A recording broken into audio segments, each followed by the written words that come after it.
Hello students, आज आपण तुमच्या 10th चॅप्टरचा ज्याचं नाव आहे डिझास्टर मॅनेजमेंट. तर या चॅप्टरचा जो एक्सरसाइज आहे तो आपण अगदी व्यवस्थित पद्धतीने विथ एक्सप्लेनेशन पाहणार आहोत. तर चला सुरुवात करूया आपल्या आजच्या एक्सरसाइजच्या सेशनला. सुरुवातीला आपल्याला देण्यात आलेला क्वेश्चन नंबर फर्स्ट आहे कंप्लीट द टेबल, म्हणजे टेबल पूर्ण करा. आता या ठिकाणी आपल्याला टेबल पूर्ण करायचा आहे. यामध्ये आपल्याला कंसामध्ये वेगवेगळे डिझास्टर दिलेले आहेत. मग ते नॅचरल डिझास्टर असतील, मॅनमेड डिझास्टर असतील, तरी सुद्धा आपल्याला टेबल मध्ये त्याचे सिम्पटम्स, त्याचे इफेक्ट्स आणि त्याच्यावरती रिमेडी आपण काय करू शकतो हे सुद्धा स्पष्ट करायचं आहे. तर कंसामध्ये कोणते कोणते डिझास्टर्स आपल्याला देण्यात आलेले आहेत हे आपण सुरुवातीला जाणून घेऊया. तर लक्ष द्या इकडे, आपल्याला सुरुवातीला देण्यात आलेले वेगवेगळे डिझास्टर्स आहेत. Like motor accident, land sliding आहे, त्याचबरोबर फॉरेस्ट फायर, थेफ्ट, रॉयट असे वेगवेगळे. त्यामध्ये परत war, epidemic, drought, locust attack, financial crisis, flood आणि फॅमिन. तर या सर्वांचे सिम्पटम्स, इफेक्ट्स आणि रेमेडी आपल्याला टेबलच्या फॉर्मॅटमध्ये स्पष्ट करायचं आहे. तर याचं उत्तर लिहायला आपण आता सुरुवात करूया. सुरुवातीला आपण जो काही पहिला डिझास्टर आहे दॅट इज मोटार ऍक्सिडेंट्स. याचे सिम्पटम्स काय? देर इज ट्रॅफिक जाम. त्या ठिकाणी काय असतो? ट्रॅफिक जाम असतो. इफेक्ट काय याचे? त्याचे परिणाम काय होतात की समबडी इज इंज्युर्ड. एखादा व्यक्ती काय होतो तर एखादा व्यक्ती इंज्युर्ड होतो, म्हणजे एखादी व्यक्ती जखमी होतो. The car also get damaged if accidents is on larger scale. Many people are injured, some may die too. तर जी काही कार आहे तर ती डॅमेज होते, तिचं नुकसान होतं. जर ऍक्सिडेंटचं प्रमाण हे खूप मोठं असेल तर त्या ठिकाणी बरेचसे लोक सुद्धा जखमी होतात किंवा त्याचा त्या ठिकाणी मृत्यू सुद्धा होऊ शकतो. आता यावरती उपाययोजना काय, यावरती रिमेडी काय? See here. First disperse the crowd. पहिल्यांदा त्या ठिकाणी असणारी जी काही गर्दी आहे ती हटवावी लागेल. The injured person should be given first aid and then rush to hospital for immediate medical help. जी काही जखमी व्यक्ती आहे तिला सुरुवातीला आपण प्रथमोपचार द्यायला हवा आणि त्यानंतर आपण त्याला तातडीनं हॉस्पिटलमध्ये घेऊन जायला हवं. त्यानंतरचा पुढचा डिझास्टर आहे आपला लँड स्लायडिंग.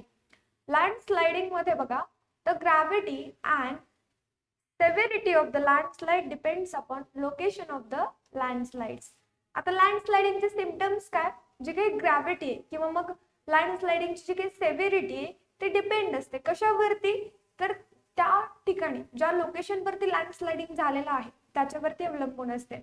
म्हणजे जर लँडस्लाइडिंग खूप हिली रिजन मध्ये झाली असेल, खूप दुर्गम भागात झाली असेल, ज्या ठिकाणी कोणीच राहत नसेल, तर त्या ठिकाणचे जे काही नुकसान आहे ते कमी होतं. आता याचे इफेक्ट काय? If there are houses locate near the landslides और on cliffs, there should be a major disaster. The houses and the people there in the most likely to get buried. The traffic will also halt if landslide is near the major roads. तर जर त्या ठिकाणी म्हणजे अशा ठिकाणी समजा hilly area आहे, म्हणजे ज्या ठिकाणी पर्वतीय प्रदेश आहे, अशा ठिकाणी जर लँडस्लाइडिंग झाली, भूस्खलन झालं, त्या ठिकाणी जर घरे असतील तर ते घरे काय होतात तर त्या घरांमध्ये असणारे जे काही लोक आहेत तर या डिझास्टरमुळे त्यांचा मृत्यू होऊ शकतो. त्या ढिगाऱ्यांखाली ते दबले जाऊ शकतात. आणि मुख्य रस्ता जर त्याच्या जवळ असेल तर त्या ठिकाणी तिथे खूप मोठ्या प्रमाणात ट्रॅफिक जाम सुद्धा होतात. इतके भयंकर त्याचे इफेक्ट्स असतात. त्यानंतर नेक्स्ट बघा, नेक्स्ट त्याच्यावरती उपाययोजना काय की आता लँडस्लाइडिंग होऊ नये यासाठी आपण काय काय उपाय करू शकतो? The authority should be inform. किंवा लँडस्लाइड झाली, एखादी घटना घडली तर त्यानंतर आपण काय काय करू शकतो हे आपण या रिमेडी मध्ये स्पष्ट करू शकतो. The authority should be informed, injured and tracked people should be removed from the rubble and given medical help as soon as possible. तर लँडस्लाइड झाला, त्या ठिकाणी बरेचसे लोक त्या ढिगाऱ्याखाली अडकलेले असतात, बरे झालेले असतात. त्यांचा तातडीनं शोध घेणं आणि त्यांना योग्य ती मेडिकल ट्रीटमेंट पुरवणं ही त्याच्यावरची उपाययोजना आहे. त्यानंतरचा नेक्स्ट डिझास्टर असणार आहे आपला फॉरेस्ट फायर, ज्याला आपण वनवा म्हणतो. आता यामध्ये सुरुवातीला त्याचे सिम्पटम्स काय बघा. There is smoke spread out in the atmosphere. If it takes place in the natural forest, the birds and the animals run helter skelter to save their lives. The huge flames can be seen. तर बघा symptoms काय असतात, काय आहेत आता forest फायरचे. तर खूप मोठ्या प्रमाणामध्ये जो काही स्मोक आहे तर तो स्मोक सर्वत्र पसरेल ऍटमॉस्फिअर मध्ये, आणि त्या ठिकाणी जे काही नॅचरल फॉरेस्ट आहेत म्हणजे नैसर्गिक फॉरेस्ट मध्ये जंगलामध्ये जर ही आग लागली तर त्या ठिकाणी त्या जंगलामध्ये राहणारे जे काही बर्ड्स आहेत ॲनिमल्स आहेत तर ते सैरावैरा पळतील.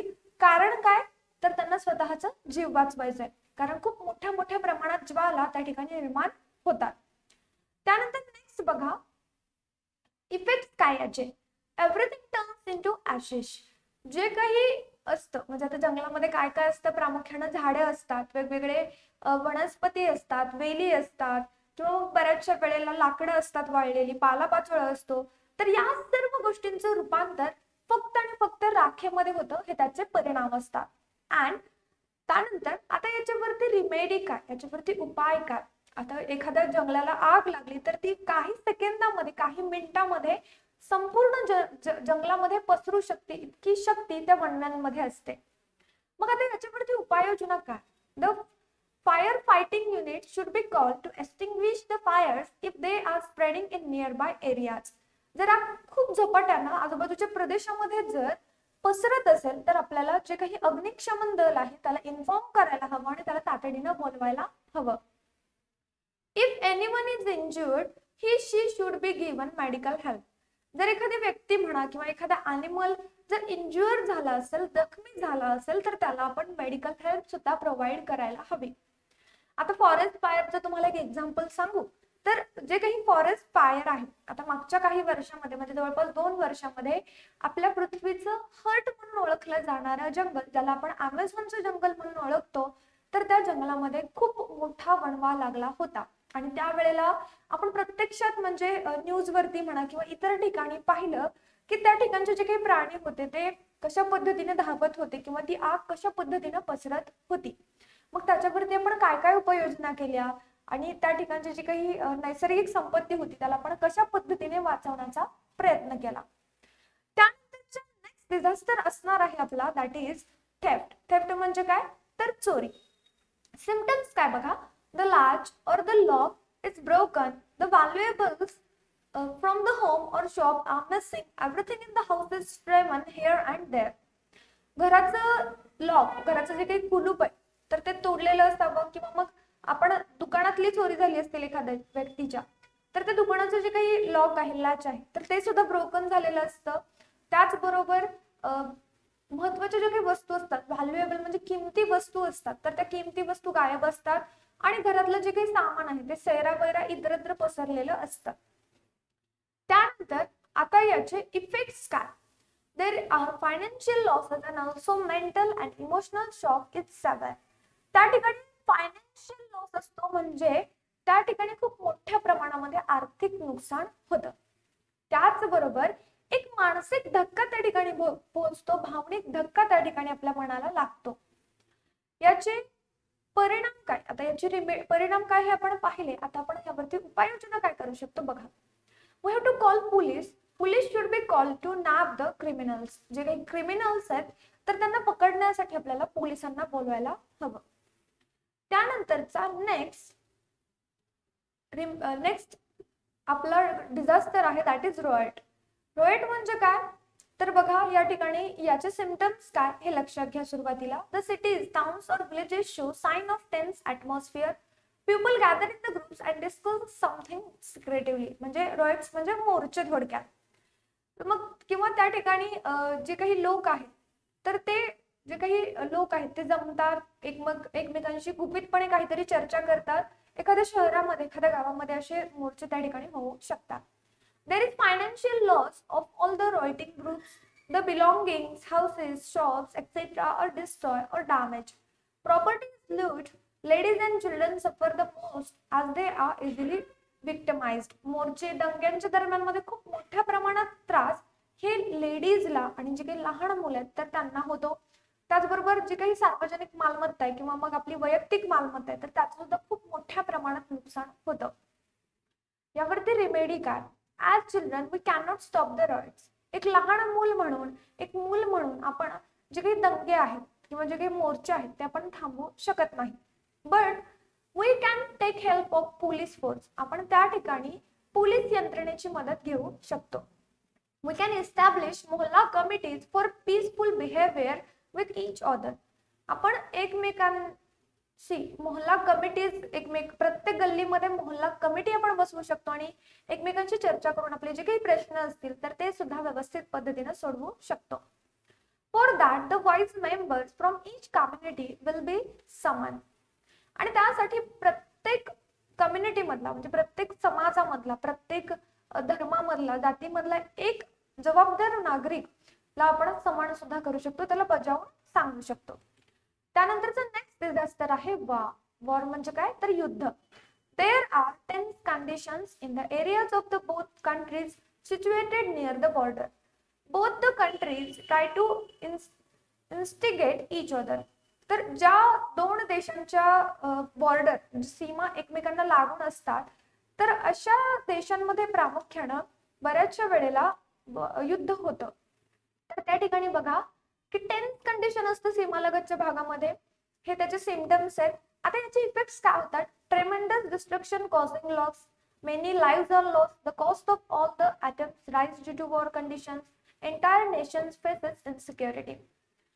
तर खूप मोठ्या प्रमाणामध्ये नुकसान होतं. मग ते आर्थिक नुकसान असेल, त्याचबरोबर संपूर्ण देशामध्ये असुरक्षिततेचं वातावरण असतं आणि प्रत्येक वस्तूची जी काही किंमत असते तर ती युद्धामुळे त्याची किंमत खूप मोठ्या प्रमाणात वाढलेली असते. रेमेडी काय? The piece agreement in the both conflicting countries. तर जे काही दोन कॉन्फ्लिक्टिंग कंट्रीज आहेत तर त्याच्यामध्ये आपल्याला पीस अग्रीमेंट करावं लागेल. त्यानंतरचं नेक्स्ट डिझास्टर आहे आपला दॅट इज इपिडेमिक. इपिडेमिक म्हणजे काय तर आपण आता सध्या एका इपिडेमिक मध्ये म्हणजे अचानकपणे एखादा आजार येतो, एखादी संकट, एखादी साथीचा रोग पसरतो तर तसं इपिडेमिक. तर याचे सिम्पटम्स काय? Sudden rise in the number of patients of the particular disease.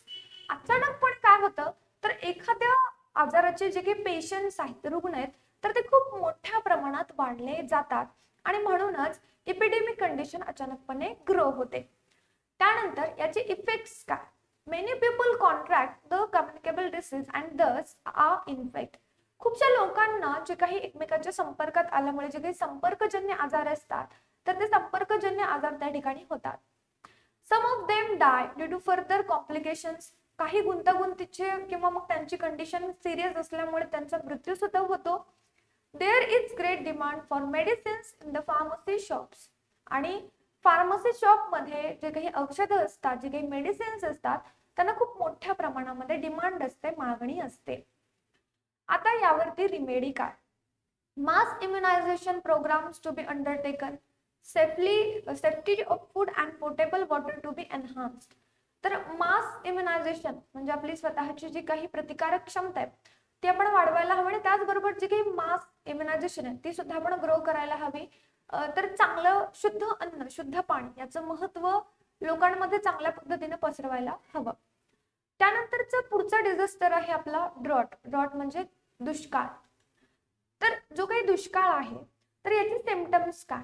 There is scarcity of water. Women of the house bring water from the far off water bodies. Tankers are seen supplying the water. तर त्या ठिकाणी खूप मोठ्या प्रमाणात पाण्याची टंचाई असते. ज्या काही वुमन आहेत, ज्या काही स्त्रिया आहेत, लेडीज आहेत तर त्यांना पाणी आणण्यासाठी वनवन भटकावं लागतं, खूप दूरपर्यंतचा प्रवास करावा लागतो. जे काही टँकर्स आहेत तर त्याच्या मदतीने पाणी पुरवठा केलेला आपल्याला दिसून येतो. आता याचे इफेक्ट्स काय? याचे परिणाम काय? It is a time of dry famine. तर हा कोरड्या दुष्काळाचा एक टाइम असतो, एक काळ असतो, कालावधी असतो. The crops are unable to grow to the fullest.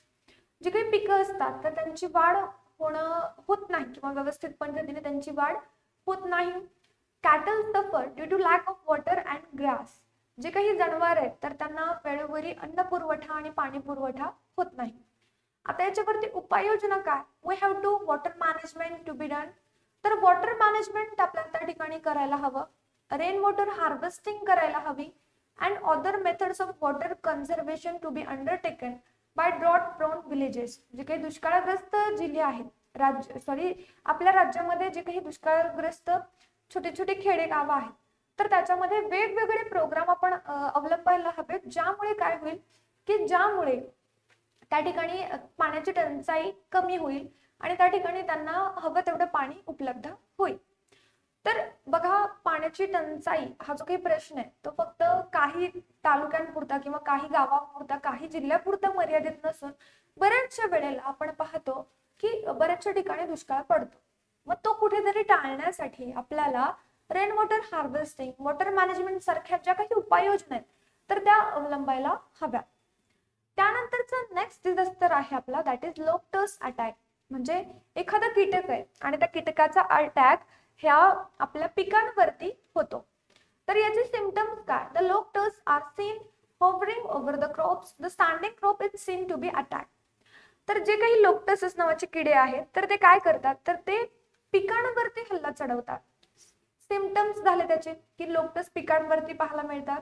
आता इफेक्ट काय, की जे काही क्रॉप्स आहेत तर त्यांचं काय डॅमेज होतात आणि ग्रेट एक्सटेंट मध्ये खूप मोठ्या प्रमाणात त्यांचं नुकसान होतं.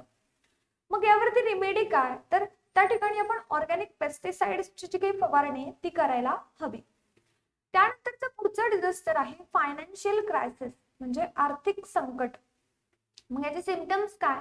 The financial security of the nation is seen dwindling, there is lull in the share market.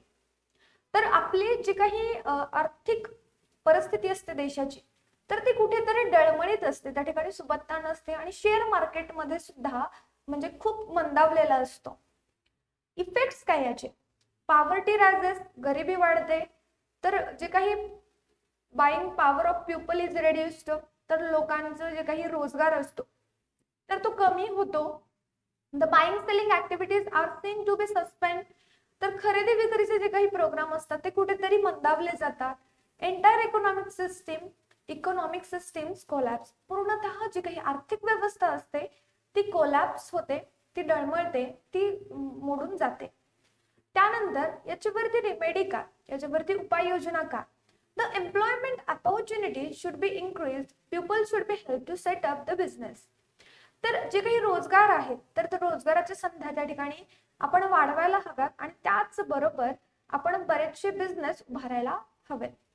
त्यानंतरचा नेक्स्ट डिझास्टर आहे आपला, दॅट इज फ्लड. फ्लड म्हणजे काय, तर पूर. त्यामध्ये बघा याचे सिम्पटम्स काय? The water level of canals, streams, rivers etcetera is seen to be rising. तर वेगवेगळे जे काही वॉटर बॉडीज आहेत, artificial manmade water bodies like canal आहेत, स्ट्रीम्स हे नॅचरल असतात, रिव्हर्स नॅचरल असतात, बट बऱ्याचशा वेळेला कॅनल्स किंवा मग डॅम्स आहेत तर यांची वॉटर लेवल अचानकपणे इन्क्रीज होते आउट ऑफ द कंट्रोल. हे त्याचे सिम्पटम्स. आता याचे इफेक्ट काय, तर इफेक्ट बघा, the low lying and the coastal areas are seen to be submerged, the entire region is waterlog. म्हणजे काही लो लाईंग कोस्टल एरियाज आहेत तर ते सबमर्ज होतात, म्हणजे पाण्याखाली डुबले जातात, त्यांना जलसमाधी मिळते. यावरती रिमेडी काय? The people and animals have to be shift from the waterlogged regions to the safer places at the heights. The care has to be taken for controlling epidemics for communicable disease. तर जे काही लोक या पुरामध्ये अडकलेले आहेत, वेगवेगळे प्राणी अडकलेले असतात, तर त्यांना आपण तर सुरुवातीला त्या पुरातून बाहेर काढायला हवं आणि मग त्यांना काही मदत हवी असेल तर ती मदत आपण करावी. आणि मग अशा वेळेला पूर परिस्थिती येऊन गेल्यानंतर, ती ओसरल्यानंतर सुद्धा त्या ठिकाणी बरेचसे संसर्गजन्य आजार पसरण्याची शक्यता असते आणि ते कुठेतरी त्याच्यावरती आळा बसावा यासाठी आपण प्रयत्न करायला हवे. त्यानंतरचा नेक्स्ट डिझास्टर आहे फॅमिन. म्हणजे हा आपला लास्ट डिझास्टर आहे. फॅमिन म्हणजे काय, तर दुष्काळ.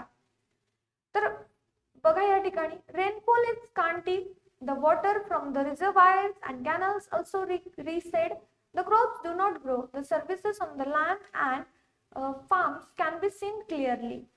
तर जे काही वेगवेगळे पाण्याचे स्रोत असतात ते कोरडे पडायला सुरुवात होते, त्याचबरोबर पीक व्यवस्थित पद्धतीने वाढत नाही, पिकांची बरोबर वाढ होत नाही. याचे इफेक्ट्स काय? People and cattle are starved, लोक आणि त्याचबरोबर जे काही जनावरं आहेत तर ते लोक आणि जनावरं हे त्यांना भुकेनं व्याकुळ व्हावं लागतं, त्यांची खूप मोठ्या प्रमाणामध्ये उपासमार त्या ठिकाणी होते. Due to lack of water and food the cattle die. तर पाण्याच्या कमतरतेमुळे आणि अन्नाच्या कमतरतेमुळे लोक आणि जनावरं त्या ठिकाणी मरतात. There is major scarcity of food grains. आणि अन्नाची टंचाई त्या ठिकाणी खूप मोठ्या प्रमाणात असते. The prices of the food grains and other items go on rising. तर अन्नधान्याच्या किंवा इतर वस्तूंच्या ज्या काही किमती आहेत तर त्या किमती दिवसेंदिवस वाढत जातात. In the drought prone regions famine is very common. ज्या ठिकाणी दुष्काळप्रवण भाग आहे त्या ठिकाणी जो काही फॅमिन आहे, जो काही दुष्काळ आहे तो सर्वसाधारण कॉमन आहे. So care is to be taken for water conservation before it rains. पाऊस पडण्यापूर्वी वॉटर कन्झर्व करण्यासाठी, जलसंवर्धन करण्यासाठी आपण काळजीने प्रयत्न करायला हवेत. आपल्याला असं क्रॉप निवडायला हवं जे की ड्राय कंडिशन मध्ये सुद्धा रेजिस्ट करेल आणि त्याची चांगल्या पद्धतीने त्या ठिकाणी ग्रोथ होईल. तर अशा पद्धतीने आपला जो काही फर्स्ट क्वेश्चन होता तो या ठिकाणी संपतो. आता आपण सेकंड क्वेश्चन कडे वळूया. आपला सेकंड क्वेश्चन आहे राईट नोट्स म्हणजेच टिपा लिहा. त्यापैकी पहिली टिप आपल्याला लिहायची आहे डिझास्टर मॅनेजमेंट ऑथॉरिटी याबद्दल. थोडेसे मोठे आन्सर्स आहेत, बट हे जे काही आन्सर्स आहेत मुलांना ते तुम्हाला अप्रोप्रिएट मार्क्स मिळवून देणारे आहेत. म्हणजे तुम्हाला हे प्रश्न विचारण्याची प्रोबॅबिलिटी आहे, शक्यता आहे. सो त्यामुळे जे काही आन्सर्स आहेत ते व्यवस्थितपणे समजून घेण्याचा प्रयत्न करा. ओके, तर आन्सर बघा. Disaster management authority is the body that works at the level of government, the national level to village level. The work of district disaster management authority is carried out. तर जे काही disaster management authority आहे तर ती गव्हर्नमेंटच्या लेवलवरती work करते. National level, village लेवलवरती जे काही डिस्ट्रिक्ट म्हणजे जिल्ह्यांतर्गत डिझास्टर मॅनेजमेंट आहे ते कार्यरत असतं. जे काही वर्क आहे, the work is basically about management of the disaster and tackling the problems of affect people. तर ज्या ठिकाणी एखादा प्रॉब्लेम आहे, ज्या ठिकाणी एखादा डिझास्टर आलेला आहे तर तो डिझास्टर आल्यानंतर त्याचं मॅनेजमेंट करण्यासाठी आणि त्या डिझास्टर मध्ये अडकलेल्या लोकांचं पुनर्वसन करण्यासाठी हे जी काही कमिटी आहे ती कार्यरत असते. At national level there is national disaster management authority for which the prime minister is the chairman. तर नॅशनली म्हणजे राष्ट्रीयरित्या एखाद्या राष्ट्राची जी काही नॅशनल मॅनेजमेंट ऑथॉरिटी ती कार्यरत असते. म्हणजे समजा एखाद्या संपूर्ण राष्ट्रामध्येच, एखाद्या संपूर्ण देशामध्येच एखादा डिझास्टर आला, मग त्याचे चेअरमॅन कोण असतात तर त्याचे चेअरमॅन हे आपले प्राईम मिनिस्टर असतात आणि ते सर्व गोष्टी मॅनेज करतात. For every state there are state disaster management authority where the chief ministers of every state is a chairman. Under the state level, there are district level units where district collector is responsible for disaster management and implementation of rehabilitation schemes. तर state लेवलवरती जे काही chief minister असतात तर त्या state level disaster management ऑथॉरिटीचे ते chairman असतात. त्याचबरोबर त्यानंतर स्टेटमध्ये डिस्ट्रिक्ट लेवलवरती डिस्ट्रिक्ट कलेक्टर त्या डिझास्टर मॅनेजमेंटचं मॅनेजमेंट करण्यासाठी रेस्पॉन्सिबल असतो. आणि त्याचबरोबर त्या जिल्ह्यामध्ये ज्या काही पुनर्वसन, पुनर्भरणाच्या वेगवेगळ्या स्कीम्स आहेत, योजना आहेत, तर त्या भरण्यासाठी सुद्धा हे डिस्ट्रिक्ट कलेक्टर काम करतात. Below district level authority there are taluka and then village disaster management committees. डिस्ट्रिक्टच्या खाली येतो तो म्हणजे तालुका. तर तालुका लेवलवरती विलेज डिझास्टर मॅनेजमेंट कम्युनिटीचे जे काही चेअरमन असतात ते कार्यरत असतात. The tehsildar is the chairman for taluka level while the sarpanch of the village is responsible for management of disaster at village level. Collector of each district helps in planning, coordinating and controlling the implementation of rehabilitation program and it gives essential instructions and reviews the entire system. आता या ठिकाणी बघा की तालुक्याच्या लेवलवरती जे काही तहसीलदार राहतात, ज्याला आपण बऱ्याच वेळेला आपण त्यांना एसडीओ म्हणतो, तर ते रेस्पॉन्सिबल असतात की त्या एखाद्या तालुक्यामध्ये जर एखादा डिझास्टर आला तर त्या ठिकाणी ते मॅनेज करावं, त्या प्लॅनिंग वगैरे करावं आणि त्या डिझास्टर मधून लोकांना बाहेर काढण्याचा प्रयत्न करावा. आपण गाव पातळीवरती विचार केला तर त्या ठिकाणी गावाचे जे काही सरपंच असतात ते त्या ठिकाणी त्या ऑथॉरिटीचे चेअरपर्सन असतात. आणि जर बऱ्याचशा वेळेला काय होतं, तर या सर्वांना आता एखाद्या डिस्ट्रिक्टचा पण विचार केला तर डिस्ट्रिक्ट अंडर येणारे जे काही अदर ऑथॉरिटीज आहेत, चेअरपर्सन्स आहेत, तर त्यांना प्लॅनिंग आणि मॅनेजमेंट शिकवण्याचं काम हे आपले डिस्ट्रिक्ट कलेक्टर करतात. त्यानंतरचं नेक्स्ट आपल्याला शॉर्ट नोट लिहायचं आहे, nature of disaster management. Disaster मॅनेजमेंटचं नेचर काय, स्वभाव काय. So disaster management involves either prevention of disaster or creating preparedness to face them. Disaster management is done in two modes, that is pre-disaster management and post-disaster management. For disaster management, the action plans are prepared. जे काही disaster management आहे तर त्याच्यामध्ये बघा, डिझास्टरचे जे काही prevention आहे तर ते प्रिव्हेंट करण्यासाठी काय करतं, मदत करतं. त्याचबरोबर एखादा डिझास्टर आलाच तर त्याला आपण कशा पद्धतीने तोंड देणार हे सुद्धा त्याच्यामध्ये मॅनेजमेंट मध्ये शिकवलं जातं. जे काही डिझास्टर मॅनेजमेंट आहे ते प्रामुख्याने दोन पद्धतीने केलं जातं. पहिली पद्धत, डिझास्टर येण्यापूर्वी आपण जे मॅनेजमेंट करतो त्याला आपण प्री डिझास्टर मॅनेजमेंट म्हणतो. आणि डिझास्टर आल्यानंतर आपण ज्या काही मॅनेजमेंट करतो त्यांना आपण पोस्ट डिझास्टर मॅनेजमेंट म्हणतो. For disaster management the action plans are prepared.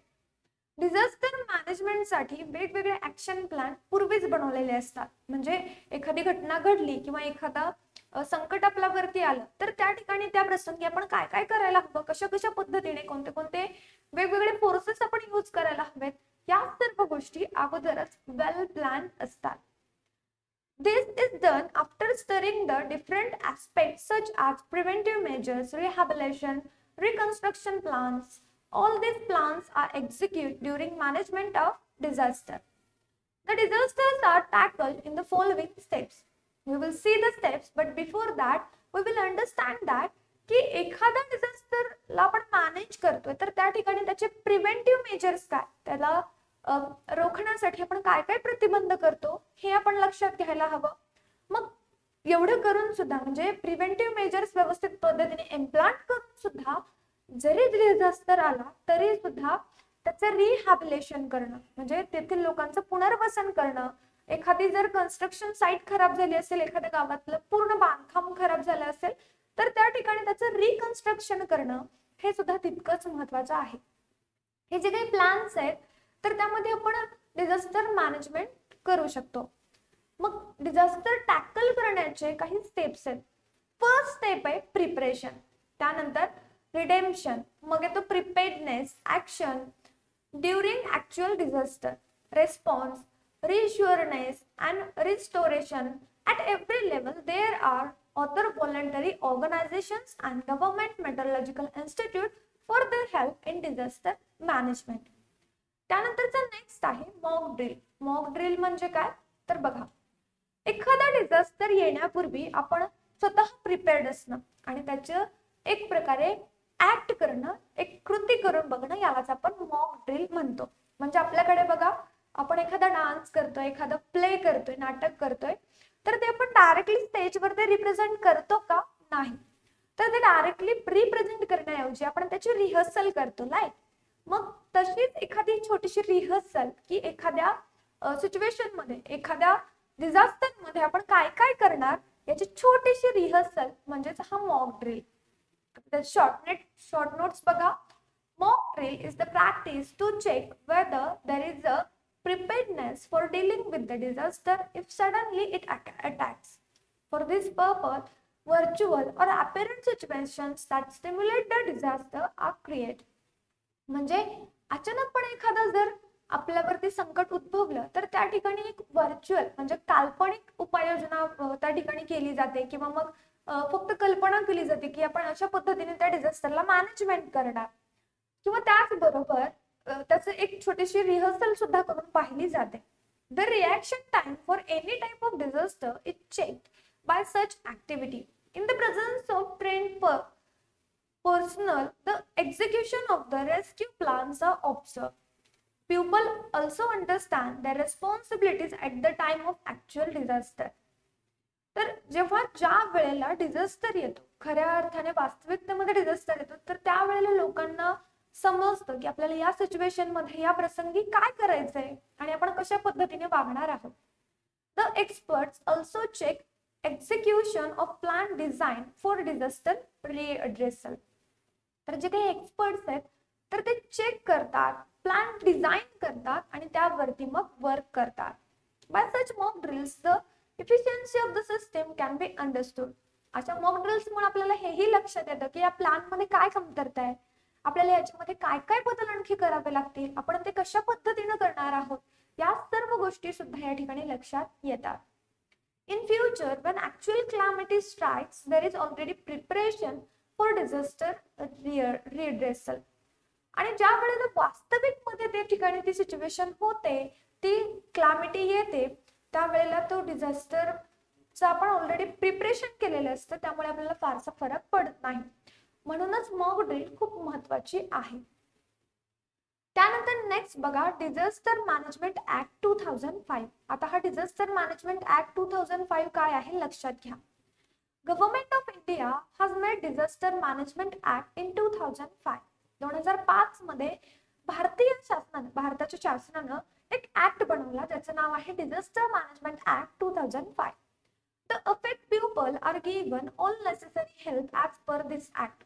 या ऍक्ट नुसार जे काही लोक अफेक्ट होतात, म्हणजे डिझास्टरचा परिणाम लोकांवरती होतो, त्यांच्यासाठी हा ऍक्ट आहे आणि या ऍक्ट नुसार त्या लोकांना मदत करणं खूप महत्त्वाचं आहे, गरजेचं आहे. With the humanitarian view people are rehabilitated and help them to come back to normalcy after the disaster. त्या संकटानंतर, त्या समस्येला तोंड दिल्यानंतर त्या लोकांचं जे काही पूर्वपद आयुष्य आहे ते व्यवस्थित पद्धतीने चालावं, यासाठी आपण प्रयत्न करतो. As per the Act, National Disaster Response Force has been established. या ऍक्ट नुसार जे काही नॅशनल डिझास्टर रेस्पॉन्स फोर्स आहे तर तो इस्टॅब्लिश केला जातो. This force consists of 12 divisions in entire India which are attached with Indian Army. तर या फोर्स नुसार काय 12 डिव्हिजन आहेत एंटायर इंडियामध्ये इंडियन आर्मीचे, जे की अटॅच करण्यात आलेले आहेत. The headquarters is located in Delhi, but the action is taken all over the country with the help of army. Disasters, as per the act, the Maharashtra National Disaster Response Force is in action through State Reserve Police Force. The person of this force are trained accordingly and they take part in the rescue work during different disasters. तर वेगवेगळ्या disaster मध्ये वेगवेगळ्या प्रकारचे forces act होतात. आपल्या महाराष्ट्रामध्ये, आपल्या इंडियामध्ये सुद्धा असे बरेचसे फोर्सेस कार्यरत आहेत. त्यांची मदत घेऊन आपण त्या वेगवेगळ्या डिझास्टर मधून बाहेर पडण्याचा प्रयत्न त्यावेळी करत असतो. Now we have complete the second question. तर आता आपण पुढच्या प्रश्नाकडे वळूया, दॅट इज क्वेश्चन नंबर 3 कडे. क्वेश्चन नंबर 3 आहे आन्सर द फॉलोइंग क्वेश्चन्स, म्हणजे खालील प्रश्नांची उत्तरे द्या. त्यामध्ये पहिला प्रश्न आहे explain the role of district disaster control unit after occurrence of any disaster. जे काही डिस्ट्रिक्ट डिझास्टर आहे तर त्याचा कंट्रोल युनिट, त्याचं जे काही ऑकरन्स आहे एनी डिझास्टरचं, कोणत्याही डिझास्टरचं, तर ते आपल्याला एक्सप्लेन करायचं आहे. यामध्ये बघा district control unit looks after the disaster management of the district. तर जे काही डिस्ट्रिक्ट कंट्रोल युनिट आहे तर ते संपूर्ण जिल्ह्याचे जे काही डिझास्टर मॅनेजमेंट आहे त्याच्याकडे पाहतं. It is immediately form either after the impact disaster of a warning is given about some upcoming disaster. तर जे काही डिझास्टरचे इम्पॅक्ट आहेत याच्यावरती या ऑथॉरिटी काम करतात. त्याचबरोबर जर एखादा डिझास्टर येतोय, म्हणजे वातावरण खूप खराब आहे, त्या ठिकाणी एखादं वादळ येण्याची शक्यता आहे, खूप मोठ्या प्रमाणात अतिवृष्टी होण्याची शक्यता आहे, तर त्याबद्दल सावधानतेचा, सतर्कतेचा इशारा सुद्धा त्या ठिकाणी दिला जातो. District wise disaster control unit performs following role. प्रत्येक जिल्ह्यांतर्गत जे काही डिझास्टर मॅनेजमेंट युनिट असतात ते खालील रोल प्ले करतात. Firstly the review of various aspects of disaster is done. जे काही वेगवेगळे डिझास्टरचे ॲस्पेक्ट असतात, पैलू असतात, ते डन केले जातात, ते केले जातात. Through the disaster control unit, there is continuous contact established with various agencies like Army, Air Force, Navy, Telecommunication Department, Parliamentary Forces, etc. for obtaining help. आणि त्याचबरोबर डिझास्टर कंट्रोल युनिट हा वेगवेगळ्या ज्या काही अदर युनिट्स आहेत, like parliament आहे किंवा मग आर्मी आहे, एअरफोर्स आहे, यांच्याशी कनेक्टेड असतो. The unit also coordinates with various voluntary organizations for the help in disaster management. तर डिझास्टर मॅनेजमेंट मध्ये मदत करण्यासाठी ज्या काही स्वयंसेवी संस्था आहेत, तर त्यांच्या सोबत सुद्धा हे युनिट कोऑर्डिनेट करतं. आता त्यानंतरचा पुढचा प्रश्न, give the reasons for increase in human disaster after the world war second. दुसरं महायुद्ध झालं त्यानंतर जे काही ह्युमन डिझास्टर्स आहेत ते खूप मोठ्या प्रमाणात वाढले. मग त्यामागचं जे काही मुख्य कारण आहे किंवा त्यामागची जी काही कारण आहेत ती आपल्याला या ठिकाणी स्पष्ट करायची आहे. कोणती कोणती कारण आहेत ती बघा. Firstly, after Second World War, the feeling of peace and brotherhood among the global citizens were lost. The geographic, religious, racial and ethnic differences sprang up tremendously. ज्या वेळेला दुसरं महायुद्ध झालं त्यावेळेला देशांतर्गत असणारा जो काही भाईचारा होता तो संपुष्टात आला आणि मग भौगोलिक म्हणा, धर्माचा म्हणा, सांप्रदायिक वाद त्या ठिकाणी हळूहळू उन्मळून यायला लागला, तो मोठ्या प्रमाणात वाढायला लागला. थोडक्यात atrocities that Nazi has performed made deep impact on the minds of people. Terrorism, abductions, robberies and social unrest increased in all the countries. तर वेगवेगळे जे काही उग्रवादी विचार होते लोकांचे तर ते खूप वाढायला लागले, ते प्रबळ बनले. दहशतवाद असेल, चोऱ्या, लूटमार असे प्रसंग प्रत्येक देशामध्ये वाढले. The financial loss had incurred in the World War II, the misuse of science and technology was done to retrieve these deficits. तर वेगवेगळे जे काही फायनान्शियल लॉसेस आहेत वर्ल्ड वॉर सेकंड मध्ये झाले, त्याचबरोबर जे काही विज्ञान आहे तर त्या विज्ञानाचा मिसयूज त्या ठिकाणी करण्यात आला आणि त्या ठिकाणी वेगवेगळे त्याचे भयंकर परिणाम आपल्याला भोगावे लागतात. At the end of the World War II, the atomic bombs were dropped in Japan. This has created health problem in the entire world. तर दुसऱ्या महायुद्धाअंतर्गत जपानमध्ये 2 बॉम्ब या ठिकाणी ॲटम बॉम्ब त्यांनी टाकले आणि याचा परिणाम संपूर्ण जगामध्ये बरेचसे त्याचे परिणाम आपल्याला पाहायला मिळेल, मोस्टली आपल्या health related. Social inactivity, economic disparity, racial and regional differences were some adversaries that create unrest in the country. तर सामाजिक असमानता असेल, इकॉनॉमिक डिस्पॅरिटी असेल, अशा गोष्टी समाजामध्ये खूप मोठ्या प्रमाणात वाढायला लागल्या. Later, the neighboring nations kept on fighting. The geographical boundaries were changed. People always had feeling of insecurity. The terrorism flourished. All such intentions gave rise to man-made disaster. दहशतवाद वाढला, परस्पर जे काही शेजारी देश होते त्याच्यामध्ये सीमावाद वाढायला लागले आणि अशा पद्धतीने वर्ल्ड वॉर सेकंडच्या नंतर जे काही मॅनमेड डिझास्टर होते ते इन्क्रीज झाले. त्यानंतरचा next question, which are the objective of disaster management. Disaster मॅनेजमेंटचे ऑब्जेक्टिव्ह काय? First is that to save human life from disasters, to help them for moving away from the place of disasters by rapid action.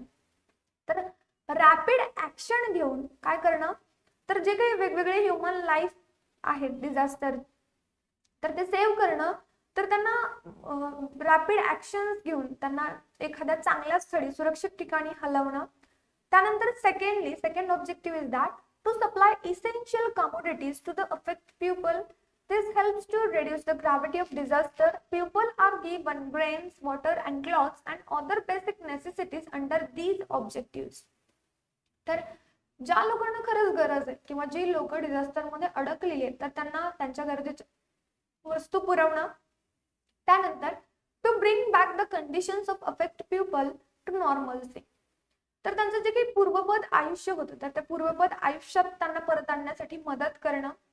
To rehabilitate the affect and displaced victims.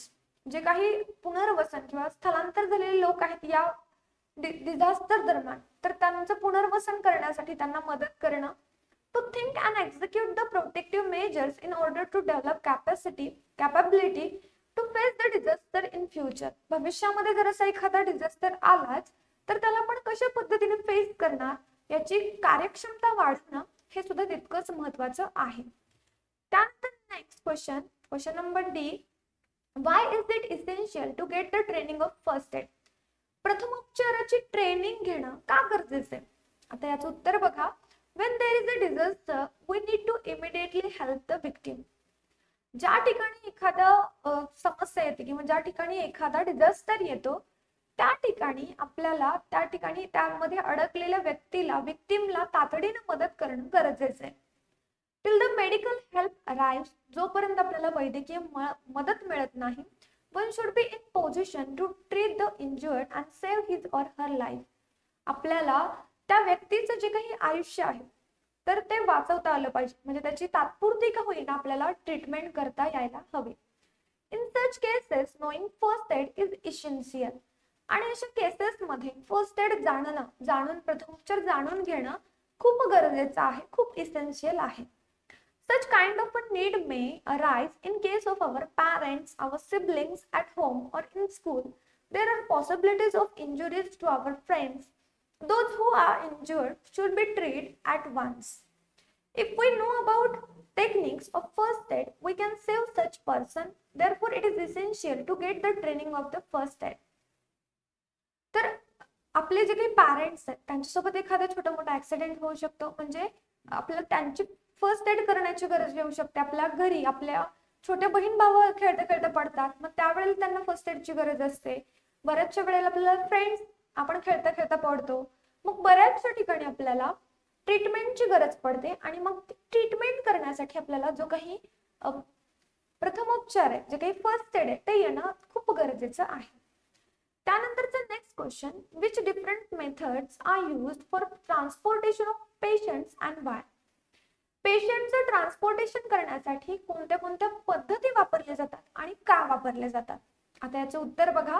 There are different methods for transportation of patients. First, cradle method. आता ही method काय, तर this method is use for children and persons with less weight. ज्या पेशंटचं वजन खूप कमी आहे किंवा लहान मुलं असतील तर त्यांच्यासाठी ही कार्डल मेथड वापरली जाते. Second method, carrying piggy bank. यामध्ये काय केलं जातं बघा. This method is useful in carrying the unconscious person. म्हणजे जे पर्सन बेशुद्ध आहेत तर त्यांच्यासाठी ही मेथड वापरली जाते. Human crutch method. If one leg of the person is injured, then the victim is support within minimum load on the other leg. This is called human crutch method. तर एखाद्या पर्सनचं leg injure आहे तर अशा वेळेला human crutch method वापरली जाते. त्यानंतरची fourth method आहे, दॅट इज पुलिंग और लिफ्टिंग मेथड. या मेथड अंतर्गत म्हणजे बघा एखादा पर्सन अनकॉन्शियस आहे, means for carrying an unconscious person for a short distance this method is use. त्यानंतर fifth, carrying on 4 hand chair. This method is use when the support is need for a part below waist region. Waist रिजनचा जो काही part आहे तर तो काम करणं बंद केलेलं असेल तर त्या ठिकाणी आपण 4 हँड चेअर वापरू शकतो. Carrying on 2 hand chair. Patients can not be use their hands but can hold their body upright are carried by such method. जर पेशंटचे जे काही हात आहेत तर ते अफेक्ट झाले असतील तर अशा केसेस मध्ये आपण काय करू शकतो, तर ही जी काही कॅरिंग 2 हँड चेअर आहे तर ती वापरू शकतो आणि पेशंटला हॉस्पिटल पर्यंत पोहोचवू शकतो. And the last one, 7th, stretcher. By making temporary stretcher in case of emergency, the unconscious patient can be removed. Such temporary stretchers are made by using bamboos, blanket, etc. Patient खूप serious आहे, त्याला हलता येत नाही, त्याला चालता येत नाही, तर अशा वेळेला आपण स्ट्रेचरचा वापर करू शकतो. या ठिकाणी आपला जो काही तिसरा प्रश्न होता तो संपतो. आता आपण फोर्थ क्वेश्चन कडे वळूया. आपला फोर्थ क्वेश्चन आहे, on the basis of structure of disaster management authority form the same for your school. आपला जो काही डिझास्टर मॅनेजमेंट ऑथॉरिटी म्हणजे आपल्या देशांतर्गत, मग पुन्हा डिस्ट्रिक्ट लेवल, मग तालुका लेवल, मग विलेज लेवल, मग तशी तुम्हाला तुमच्या स्कूलसाठी सेम बनवायची आहे. सी हिअर, स्कूल मॅनेजमेंट मध्ये medical officers of the school, principal आणि पॅरेंट रिप्रेझेंटेटिव्ह. मग प्रिन्सिपलच्या अंडर काय येणार? Supervisor, teacher in charge for disaster management आणि व्हाईस प्रिन्सिपल. मग सुपरवायझरच्या अंडर कोण कोण काम करणार? क्लास टीचर्स, प्यून्स आणि हेल्पर. क्लास टीचरच्या अंतर्गत स्टुडंट रिप्रेझेंटेटिव्ह येतील, त्यामध्ये बॉईज आणि गर्ल्स असतील. मग टीचर इनचार्ज फॉर डिझास्टर मॅनेजमेंटच्या अंतर्गत क्लास टीचर्स येतील आणि त्यांच्या अंतर्गत स्टुडंट रिप्रेझेंटेटिव्ह, मग ते बॉईज आणि गर्ल्स असतील. You can also change the flow chart. तुम्हाला तुमच्या सोयीनुसार हा फ्लो चार्ट बनवण्याची मुभा आहे. ओके, आता या ठिकाणी आपलं फोर्थ क्वेश्चन सुद्धा संपतो. आपण आता फिफ्थ क्वेश्चन कडे वळूया. आपला फिफ्थ क्वेश्चन आहे, write down the reasons, effects and remedial measures for any two disasters experienced by you. खरं तर हा प्रश्न तुम्हाला स्वतः सोडवायचा आहे. कारण काय बघा, आपल्याला या ठिकाणी असे 2 डिझास्टर्स लिहायचे जे की तुम्ही स्वतः अनुभवलात. आता तुम्ही कोणते डिझास्टर स्वतः अनुभवलात हे मला ठाऊक नाही. सो या ठिकाणी आन्सर मध्ये मी फॉर एक्झाम्पल ते जे काही डिझास्टर्स आहेत ते दिलेले आहेत. मग त्या ठिकाणी त्याचे रिझन, त्याचे इफेक्ट्स आणि त्याचे रिमेडियल मेजर सुद्धा आपल्याला लिहायचे आहेत. First is common, that is motor accident. Reason काय? That is traffic jam. Effect काय? somebody is injured, the car also get damaged. If accident is on larger scale, many people are injured, some may die too. Remedial measures काय यामागचे? First, disperse the crowd. The injured person should be given first aid and then rush to hospital for immediate medical help. त्यानंतरचं next आहे epidemic. आता epidemic म्हणजे सध्या आपण pandemic, epidemic हे शब्द आपल्यासाठी नॉर्मल झालेले आहेत. बट इपिडेमिकचं रिझन काय बघा, sudden rise in the number of patients of that particular disease, dispensaries and hospitals are suddenly crowded. Effects काय? Many people contract the communicable disease and thus are infected. Some of them die due to further complications. There is great demand and pharmacy shops. आता याचे remedial measures काय? तर याचे remedial measures काय? We have to take care of ourself. आपल्याला स्वतःची काळजी स्वतः घ्यावी लागेल. त्यानंतरचा next question number 6, which different aspects of disaster management would you check for your school and why? तर डिझास्टर मॅनेजमेंट साठी तुम्ही तुमच्या शाळेच्या अंतर्गत कोणते कोणते ऍस्पेक्ट्स म्हणजे कोणते कोणते पैलू तपासून पाहाल आणि का तपासून पाहाल याचं उत्तर बघा. For the pre disaster management at school following aspects would be inspected. तर शाळेच्या अंतर्गत आपल्याला जर डिझास्टर मॅनेजमेंट करायचं आहे तर आपण खालील जे काही मुद्दे आहेत तर ते तपासून पाहू. पहिला मुद्दा, are the telephones of the school working properly. शाळेमध्ये असणारे जे काही टेलिफोन्स आहेत ते व्यवस्थित पद्धतीने काम करतायत ना. Second, there is a first aid box in each class. प्रत्येक वर्गात प्रथमोपचार पेटी आहे का. तिसरा, are there any basic medicines in the school. शाळेमध्ये बेसिक मेडिसिन आहेत का. Fourth one, is the team ready for rescue of small children from lower classes? तर लोअर क्लासेसचे जे काही स्मॉल छोटे छोटे चिल्ड्रन्स असतात तर त्यांचं रेस्क्यू करण्यासाठी टीम्स रेडी आहेत का. त्यानंतर next, has monitor or perfect participate in a mock drill, does he or she know about first aid. प्रत्येक वर्गाचे जे काही मॉनिटर्स असतात तर ते मॉक ड्रिल मध्ये परफेक्टली पार्टिसिपेट करतात का आणि त्याचबरोबर त्यांना प्रथमोपचाराचं ज्ञान आहे का. Is the contact of parent representative available in emergency situation. Emergency situation मध्ये कॉन्टॅक्ट करण्यासाठी जे काही पॅरेंट रिप्रेझेंटेटिव्ह आहेत त्यांचे नंबर्स अवेलेबल आहेत का. Is the medical officer doctor present on the school campus. Medical officer किंवा डॉक्टर हे स्कूल कॅम्पस मध्ये उपलब्ध असतात का. Is the enough drinking water and some dry snacks available in the school. शाळेमध्ये पाणी आणि त्याचबरोबर कोरडाचा स्नॅक म्हणजे नाश्ता अवेलेबल आहे का. आणि शेवटचं आहे ते म्हणजे काय, are the staircases and corridor suitable for quick evacuation of the children. तर जे काही जिन्या आहेत किंवा जे काही कॉरिडॉर्स आहेत तर ते जलद लवकरात लवकर मुलांची सुटका करण्यासाठी सुटेबल आहेत का. या ठिकाणी आपला जो काही 6th क्वेश्चन होता तोही संपतो. आता आपण 7th क्वेश्चन कडे वळूया. 7th क्वेश्चन आहे, identify the type of disaster. आपल्याला या ठिकाणी डिझास्टरचा जो काही टाइप आहे तो ओळखायचा आहे. फर्स्ट दॅट इज टेररिझम म्हणजे कॉमनली आता वर्ल्ड वाईड ऑल ओव्हर जगामध्ये दहशतवाद खूप मोठ्या प्रमाणात वाढलाय. मग याचा डिझास्टर टाईप कसा, मानमेड आहे, इंटेन्शनल आहे, म्हणजे काहीतरी हेतू असतो प्रत्येक दहशतवाद्यांचा. Due to the activities of terrorism, many innocent lives are lost. Many are seriously injured. Some become crippled for their entire life. Buildings, monuments, vehicles, everything is completely destroyed.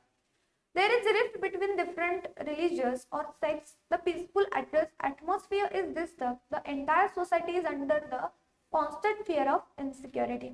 त्यानंतर आहे soil erosion. So this disaster is natural, geophysical and geological. When the upper fertile layer of soil is lost, it becomes barren. The trees are uprooted. The fertility of the area is lost. The land becomes unsuitable for cultivation or farming due to wind, flowing water or grazing animals. The naturally occurring soil erosion becomes hazardous for the environment. त्यानंतर the next आहे hepatitis. Hepatitis is a natural, biological, animal origin disaster. Hepatitis is a viral disease which spreads through the contaminated water, food. The outburst of epidemic of hepatitis is difficult to control. As in big cities, the equality of roadside food is often consumed. The spread of hepatitis is fast. People suffer due to hepatitis. त्यानंतरचा next आहे forest fire. तर forest fire is a natural, biological and plant origin. Due to heat and wind, the dry grass shrubs catch fire in the forest, resulting into forest fire. Such rapidly spreading forest fire can finish the biodiversity within a very short span of time. It is difficult to extinguish the naturally lit forest fires. Many trees and other vegetations, animals and birds along with their habitats is destroyed due to forest fire. The smoke emanating causes the air pollution. त्यानंतरचा आपला पुढचा disaster आहे famine. So it is a natural and climatic. Due to famine, there is severe water scarcity. In absence of water, the fields and farms become barren as the crops cannot grow without water. There is shortage of food grains. The cattle dies due to want of water and grass. Local people have to migrate in search of food, water and shelter. And lastly, theft म्हणजे चोरी. तर आता हा चोरी हा जो काही disaster आहे तो कसं आहे, मॅनमेड आहे, इंटेन्शनल आहे. Means theft causes economic loss for the one whose money or valuables are looted. The person who suffers the loss also undergo mental and emotional shock. Sometimes the thief may also cause physical harm. It may cause on life too. या ठिकाणी आपला 7th question सुद्धा संपतो. आता आपण 8th question कडे वळूया. आपला 8th क्वेश्चन आहे, some symbols are given below. Explain those symbols which disasters may occur if those symbols are ignored. आपण जर इथे देण्यात आलेले चिन्ह जर इग्नोर केलं तर त्यांचा अर्थ काय होतो, किंवा मग कोणत्या डिझास्टर मध्ये हे सिंबल वापरले जातात हे आपल्याला एक्सप्लेन करायचं आहे. पहिला सिंबल तुम्हाला स्क्रीनवरती दिसतोय. So this symbol is of irritant. म्हणजे याचा नेमका अर्थ काय होतो, when skin or any delicate part of the body comes in contact with the irritant substance, it can cause harmful reaction, especially eyes, nasal mucosa, skin affected by contact with corrosive substances. एखादा असा पदार्थ ज्याच्या contact मध्ये आल्यानंतर आपले जे काही महत्त्वाचे अवयव आहेत, स्किन आहे, आईज आहेत किंवा नेझल म्युकोज आहे, तर यांच्यामध्ये इरिटेशन होतं, यांच्यामध्ये खाज सुटते. त्यानंतर नेक्स्ट आहे टॉक्सिक. तर टॉक्सिकचा सिंबल तुम्हाला स्क्रीनवरती दिसतोय. याचा अर्थ काय होतो, to taste a toxic substance or even to smell it can be lead to death. The packing of the substances are therefore marked as dangerous. They should be avoided as far as possible. त्यानंतर next आहे environmentally hazardous. यामध्ये बघा, many substances cause harm to the environment due to their toxicity. Air, water, soil can be polluted due to such pollutants. When environment is affected, ultimately these hazardous effects come back to human species. त्यानंतरचा next आहे, therefore such substances should be carefully used their use should be judicious and control. त्यानंतरचं next आहे health hazards. मग याचे परिणाम काय होतात? The substances that can cause hazard to our health should always be distanced from us. Such substances should not be kept in proximity. As far as possible, they should be kept away and handled with great care if needed for any work. Materials marked with health hazard can cause severe toxicity. त्यानंतर next आहे करोसिव्ह. करोसिव्ह म्हणजे काय किंवा त्या करोसिव्ह असं देण्यात येणारं जे काही सिम्बॉल आहे ते काय इंडिकेट करतं तर लक्ष द्या. The corrosive substances are very reactive. The mere touch of corrosive substance can cause destruction of skin, eyes, respiratory passage, digestive organs, etc. with a great speed. Just touching or smelling of such substances can cause major injury and thus warning sign of corrosive substance should never be ignored. त्यानंतर next आहे oxidizing. Some chemical substances are oxidizing. They carry out chemical reactions with a rapid speed. For example, if potassium permanganate falls on the cloth, it starts the reaction on the carbon-carbon bonds. Means, due to such property of carrying out reaction, the clothes may catch fire. Therefore, oxidizing substances should be handled with care. Next आहे inflammable. यामध्ये बघा, similar to explosive substances, the inflammable materials can also catch fire easily. Therefore, to warn people, such sign is given on materials that can cause hazardous by burning. त्यानंतर next आहे एक्सप्लोसिव्ह. आता एक्सप्लोसिव्ह म्हणजे काय तर धमाका करणारे थोडक्यात, like bomb, crackers, etcetera. Some materials are explosive. While handling such materials, care should be taken. We should not take anything that would cause fire leading to explosion. If explosion occurs, there would be a major disaster causing great loss of life and property. Thus, if this sign is seen, great care has to be taken. त्यानंतर आहे compressed gas. Compressed substances are filled under pressure in some container. If mishandled, they can come out of the container by bursting it open. This can cause some injuries. त्यानंतरचा पुढचा प्रश्न आहे आपला question number 9. Explain that Y is it sed like that. असं का म्हटलं जातं हे आपल्याला एक्सप्लेन करायचं आहे. First question, mock drill is useful. Mock drill useful का असते हे आपल्याला या क्वेश्चनच्या आन्सर मध्ये एक्सप्लेन करायचं. आन्सर बघा, mock drill is the practice to check whether there is preparedness for dealing with the disaster if suddenly it attacks. For this purpose, virtual or apparent situations that simulate the disaster are created. The reaction time for any type of disaster is checked by such activity. In the presence of trained personnel, the execution of the rescue plans are observed. त्यानंतर next question आहे, effective disaster management makes us well prepared for future. Answer बघा, disaster can strike any time. The sudden disasters can be man-made with some bad intentions or may be accidental. When natural calamity strikes, it is a very sudden and has a huge impact. Large-scale devastations of property and general environment degradation occurs along the substantial mortality of people and animals. Therefore, it is most appropriate to have the preparedness to reduce the impact of any disaster that may strike in the future. We cannot control the onset of natural disaster, but we definitely reduce the harsh effects of the disaster by following disaster management plan. त्यानंतरचं 10th question, complete the following chart. तर हा question तुमच्या textbook मध्ये in the form of chart दिलेला आहे, तर तो chart व्यवस्थितपणे लक्षात घ्या. आपण नॉर्मली त्याचं उत्तर दिलेलं आहे. Identification of disaster prone areas, collecting information of probable sites of disasters through hazards maps.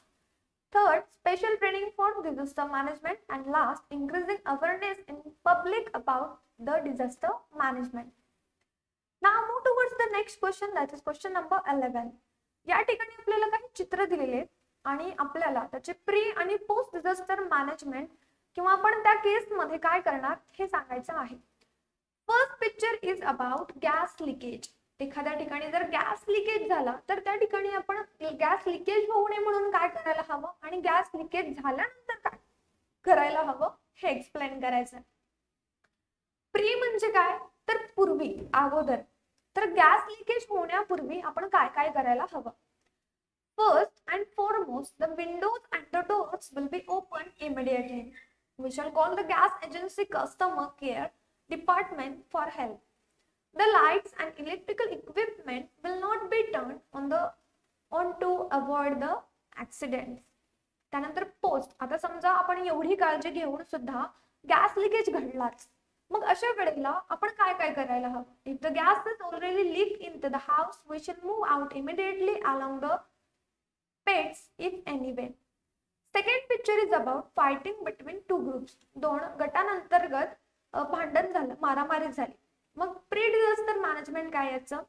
We will try to sort out the problem between the two groups. If that it is not possible, we'll call the elders or teachers. मग आता एवढं करून सुद्धा भांडण झालंच, मारामारी झालीच दोन गटांतर्गत, मग त्यावेळेला पोस्ट डिझास्टर मॅनेजमेंट काय तर बघा. If the fight is taking place, we should try to separate the two. We shall check up if anyone is injured. If injured, we shall give him first aid. We will also counsel them that they should not fight like this. त्यानंतरचा next picture आहे is about downpour due to cloud burst. म्हणजे ढगफुटी झाल्यामुळे खूप मोठ्या प्रमाणात पाणी जमा झालं किंवा पाऊस पडला. प्री डिझास्टर मॅनेजमेंट काय याचं. That is if the warning of heavy rains is broadcast, then people staying in low-lying areas should be taken to the safe places. Schools and colleges are closed in between. If the students are young children and are stranded anywhere, they should be helped to reach their destinations. Post-disaster management काय. By heavy rains, the transportation comes to halt. The water enters the houses in low-lying areas. We shall help the pupil to deal with the disaster. Help can be given for draining the water. Municipal bodies open the storm water drains. In such case, with the help of elders, we shall spread the message of warning in such places. And next and the last, that is tornado, ज्याला आपण चक्रीवादळ म्हणतो. त्याचं pre disaster management काय. The warning of cyclonic tornado is given much before it approached due to modern technique used at meteorological department. The consequences of such event will be disastrous, so as far as possible, we shall not go out of house. If house is not in proper condition, then shelter is to be taken in any safe place. And then post-disaster management, we shall help the people who are in need. तर अशा पद्धतीने आपला या 10 चॅप्टरचा जो काही exercise होता तो संपतो. थोडासा मोठा एक्सरसाइज होता, बट जे काही क्वेश्चन्स या एक्सरसाइज मध्ये आहेत they are all very important. ते खूप महत्वाचे आहेत. तर त्यामुळे हा जो काही एक्सरसाइज आहे तर तो व्यवस्थित पद्धतीने अभ्यासा. या ओव्हरऑल एक्सरसाइज मध्ये जर तुम्हाला काही अडचणी असतील तर लगेच कमेंट करा किंवा आपला जो काही ऑफिशियल नंबर आहे त्यावरती तुम्ही मेसेजच्या स्वरूपात तुमच्या अडचणी विचारू शकता. त्याच पद्धतीने जर तुम्ही आपल्या चॅनलवरती नवीन आहात तर लगेच आपल्या चॅनलला सबस्क्राईब करा, बाजूला असलेल्या बेल आयकॉनवरती क्लिक करा आणि त्या ठिकाणी ऑल करा, म्हणजे तुम्हाला व्हिडिओच्या संदर्भातले सर्व नोटिफिकेशन्स मिळतील. तर अशाच पद्धतीने आपले बरेचसे सोशल मीडिया अकाउंट्स आहेत आणि त्यांच्या लिंक्स तुम्हाला या व्हिडिओच्या डिस्क्रिप्शन बॉक्समध्ये मिळतील. त्याही ठिकाणी तुम्ही जॉईन होऊ शकता. विद्यार्थी मित्रांनो, आपले लाईव्ह क्लासेस अटेंड करण्यासाठी आपला जो काही सेकंड चॅनल आहे ज्याचं नाव आहे गुरुवारी अकॅडमी लाईव्ह चॅनल, तर त्याला सुद्धा सबस्क्राईब करून ठेवा. तर अशाच पद्धतीने आता यापूर्वीचे जे काही चॅप्टर्स आहेत त्यांचे एक्सरसाइजेस आहेत ते पाहण्यासाठी तुम्हाला आपल्या चॅनलच्या प्लेलिस्ट मध्ये जावं लागेल. त्या ठिकाणी तुम्हाला 10th standard science and technology part second या फोल्डर मध्ये सर्व व्हिडिओज मिळतील. तर ते पहा, त्यांचा व्यवस्थित पद्धतीने अभ्यास करा. आता आपण भेटूया नेक्स्ट व्हिडिओ मध्ये न्यू सेशन मध्ये. तोपर्यंत बाय गाईज, टेक केअर.